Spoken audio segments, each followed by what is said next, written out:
1977, Chic released the 12-inch single Dance, Dance, Dance. It was a worldwide hit, selling over 1 million copies in its first month and catapulted Chic into one of the hottest new groups in disco. Le Freak, the first single from their sophomore album, C'est Chic, was an out-of-the-box smash, spending 5 weeks at #1 and selling millions of copies worldwide. Le Freak was capturing what was going on at that point. Their rugged bass lines, their percussion work. It was so upfront and in your face. And then you had the singers just adding that emotion, sassy emotion, very kind of hip smart. Even though they were playing our records on the inside of Studio 54, they didn't know who we were.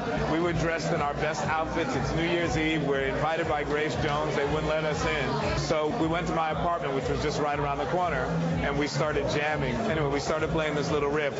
Bow, bow, bow, bow, bow, bow, bow, bow, bow. And we started singing, aw, F-U-C blank off. And even though it sort of worked as that, we knew that in those days we couldn't get that on the radio. And Bernard says, you know what, this is so good, we need to salvage it. 1, 2, 1979's Risque also went platinum, carried by Chic's second #1 pop hit, Good Times. That song's signature bass groove would be harvested by a myriad of artists. Queen's 1980 #1 hit, Another One Bites the Dust, borrowed heavily from the song, while the Sugar Hill Gang lifted the instrumental backing track for the first commercial rap single, Rapper's Delight. This marked the first of many instances where Chic's grooves would be recycled into hip-hop records.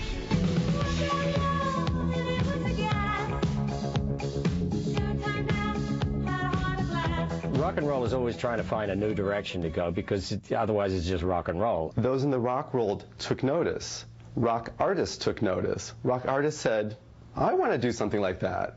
And so rock artists started doing, you know, disco rock records. You had Rod Stewart, you had Blondie, Rolling Stones, all doing a little something at that time. There was lots of good disco music, and a lot of rock bands who sort of ventured into the world of disco did very well. I mean, Miss You is an unbelievably great record. I grew up mostly listening to black music, so sort of during the 70s, I was, you know, listening to Parliament Funkadelic and the Ohio Players and the Jackson 5 and things like that. And so my earliest memory of the Stones was Miss You, just because I was kind of into disco, and that made its way into sort of the disco realm.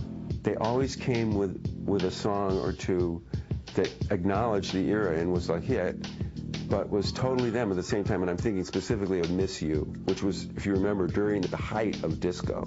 And it's like they nailed disco, but they didn't sound like a sort of stupid, crappy disco hit, you know what I mean? It was like them.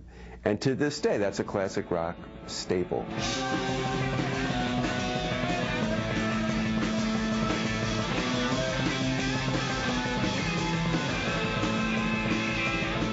Is Blondie punk or is Blondie disco?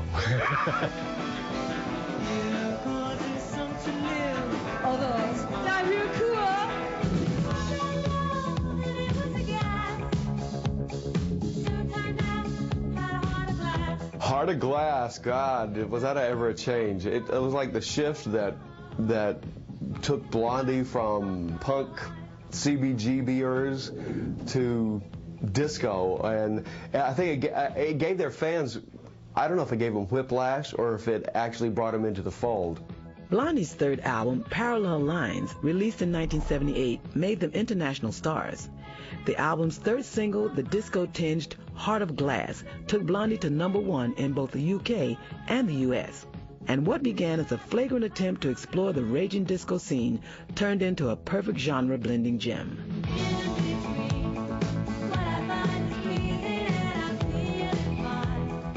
Heart of Glass started as, when I heard it first, as somewhat of a reggae song. We got rid of that, and I remember saying to Debbie, what kind of music right now do you like? What's out there that really knocks you out stylistically? And she said, I like Donna Summer.